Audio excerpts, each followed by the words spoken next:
За нас представува особена чест и задоволство што соработката со Фондацијата Конрад Аденауер продолжува и на овие локални избори.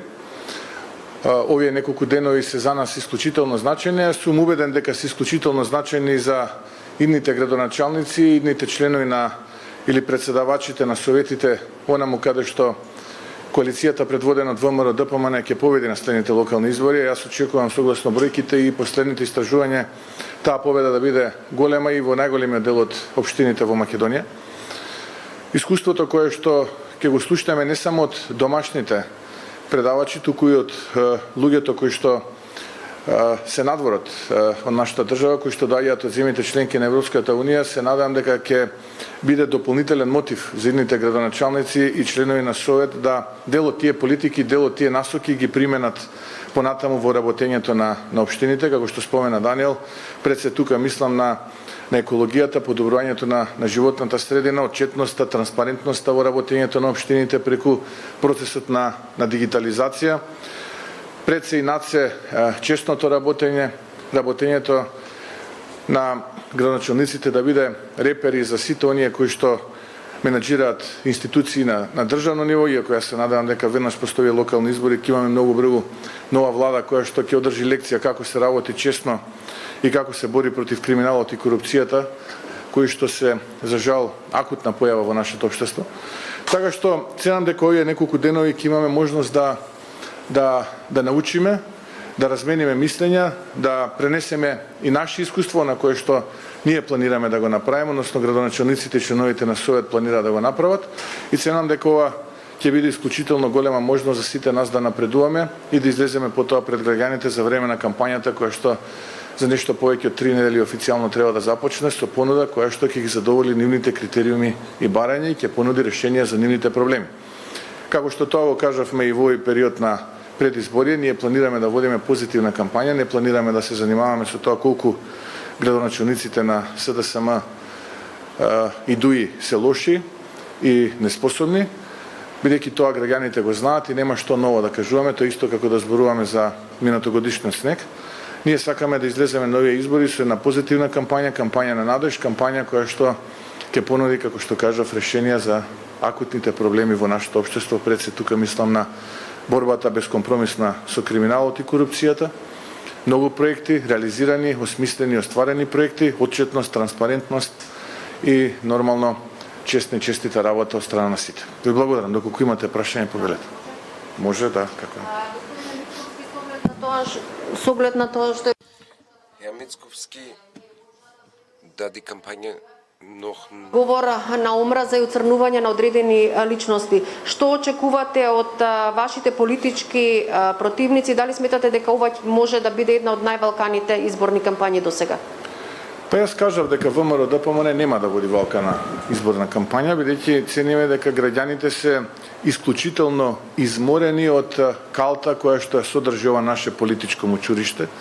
Граѓаните сакаат да слушнат надеж и граѓаните сакаат да слушнат решенија за нивните проблеми. Доколку некој од другите учесници во оваа кампања планира да води ваква кампања, како што вие рековте, ad hominem, и кампања со ниски страсти, со многу навреди, со многу мизогинија и со многу, би рекол, лоши работи, да не идам чекор понатаму, тогаш тоа е нивна одлука. Јас тука не можам да се мешам, претпоставам имаат стратези, имаат луѓе кои што така ги советуваат. Ние како ВМРО ДПМН ќе водиме исклучително позитивна кампања, затоа што, како што кажав, цениме дека тоа им е потребно на граѓаните. Уплашените луѓе водат кампања со навреди и кампања на ниски страсти. Ние сме сигурни во исклучително добриот резултат, сигурни сме во победата на овие локални избори и сакаме да се представиме во што подобро светло пред граѓаните со проекти, со визија, со стратегија, со реформи, борба против криминалот и корупцијата.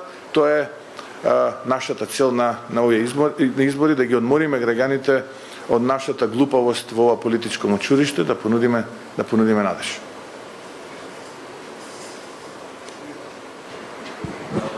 Господин Мицковски, по однос на предлог закон за легализација на дивоградби кој што ќе треба да се најде во влада па во собрание, дали како партија, односно пратениците на ВМРО ДПМН, повторно ќе се обединат со останатите за да го донесат еден таков предлог законско решение кој што дел од стручната јавност на архитекти, планери и урбанисти сметаат дека истиот овој предлог закон само стимулира кривични дела и дека ја нарушува уставотворноста и правниот систем на државата.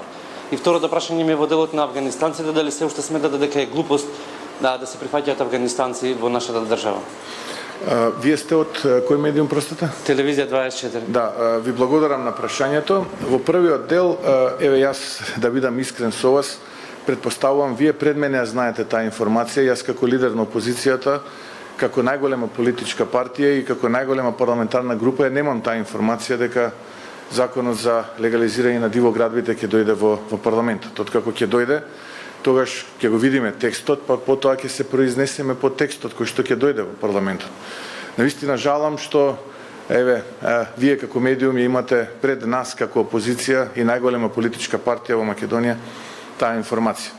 Што се однесува до ставот за примањето на бегалците од Авганистан, тој е исти непроменет. И тука не треба да имаме дилема дека вредности, хуманизам, подадена рака треба да покажат многу побогати и помоќни држави од Македонија, како во Европа, така и во светот, имајќи предвид дека нашата влада, моментална влада, не може да понуди соодветни услови за нормален живот за нас, граѓаните во Македонија, камоли пак да можеме да понудиме пристојни нормални услови за бегалците кои што доаѓаат од Авганистан или од било од каде. Така што јас очекувам да овој тип на хумани вредности биде манифестиран на дело од многу побогати и помоќни држави. Тука се поставува суштинското прашање дали е Словенија или Хрватска кои што примаат едноцифрен број бегалци помалку способна од нас кои што примаме троцифрен број бегалци. Јас не би се сложил и мислам дека ние сме далеку поназад и по социјалните услови, и по финансиските, и по политичките, и по било кој, како сакате земете ги, позади овие две земји членки на Европската Унија и на НАТО, каде што сме заедно партнери. Така што очекувам да ги видам вредностите на Аденауер, Шуман и Де Гаспери на дело од страна на нашите европски партнери, а потоа ние како би рекол едно од послабите земји членки аспиранти да бидат членки на НАТО и аспиранти да станат еден ден членки на Европската Унија, да се приклучиме на тој процес. Господин Мицкоски, кога ќе ги соопштите останатите кандидати за градоначалници и дали останувате како поддршка на Даниела Арсовска или ќе предложите дополнително кандидат за град Скопје?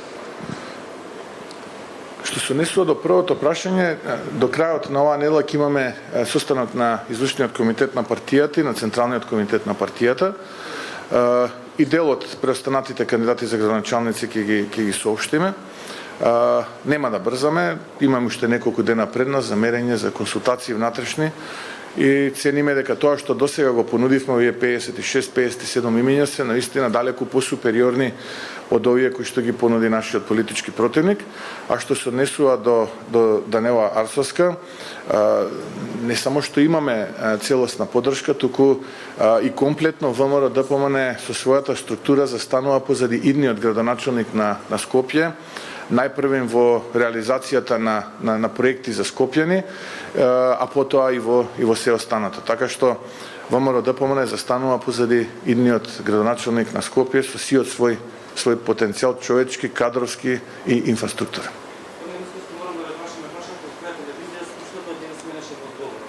Не бидејќи прв пат ве гледам, па заради тоа сакам да ја прашам од која телевизија. Па добре, еве ќе ви дадам одговор, јас сум лидер на ВМРО-ДПМН. Ви благодарам, сега да ве замолам да го проследиме свеченото отварање, бидејќи чекаат од... Уште последно едно прашање. Едно ве молам. За навистина чекаат од Брисел до молам, доцне веќе 20 минути. Последно прашање. Како ја коментирате последната листа на кандидати кои ги предложи СВСМ и дали работите на изработка на програмата за престојните избори? Да, тоа ќе биде историски револуционерна програма во која што ќе има многу проекти кои што се од интерес на граѓаните.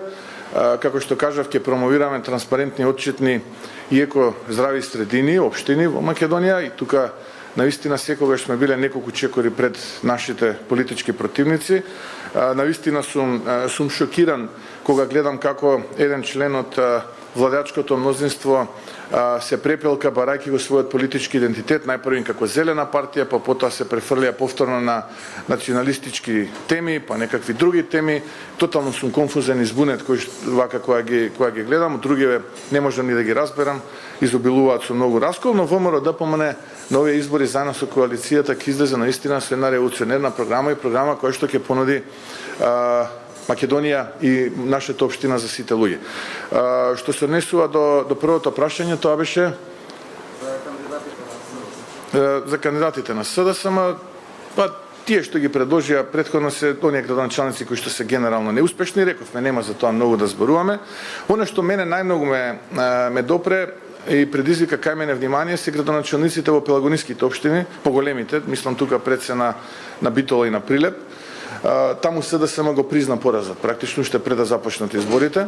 Во едната општина во Прилеп кандидираше транзиционен политичар кој што можеби единствен кој што може да и конкурира на Радмила Шекеринска на политичката сцена, малку пратеник, малку беше координатор на пратеничка група, па малку министер, па малку ВД директор, па сега сака малку да биде градоначалник, но мислам дека Прилепчани овој пат ќе стават крај на неговата политичка кариера и ќе може да се посвети заедно со неговите другарчиња во рестораните, каде што, богами, има основано сомневање дека се случуваат работи кои што се против законот.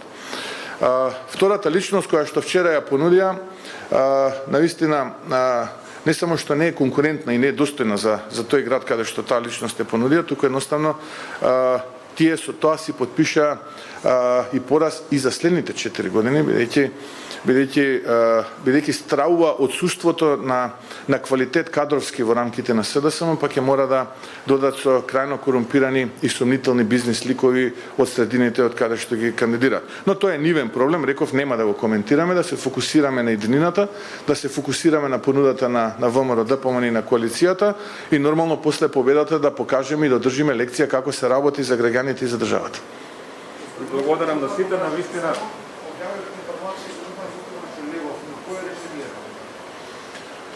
Па институционализација на проблемот. Гледаме дека имаме енормно зголемување на богатството на скопскиот градоначалник. Добро е да се провери неговата даночна пријава од страна на институциите, имаме финансиска полиција, управа за јавни приходи, имаме антикорупцијска комисија. Нека ги проверат имотните листови на господинот Шилегов, нека ги проверат неговите даночни пријави. Многу лесно, 1+1 ќе дојдеме до 2 и ќе дојдеме до одговорот на оваа дилема што деновиве скопјани се погласно зборуваат.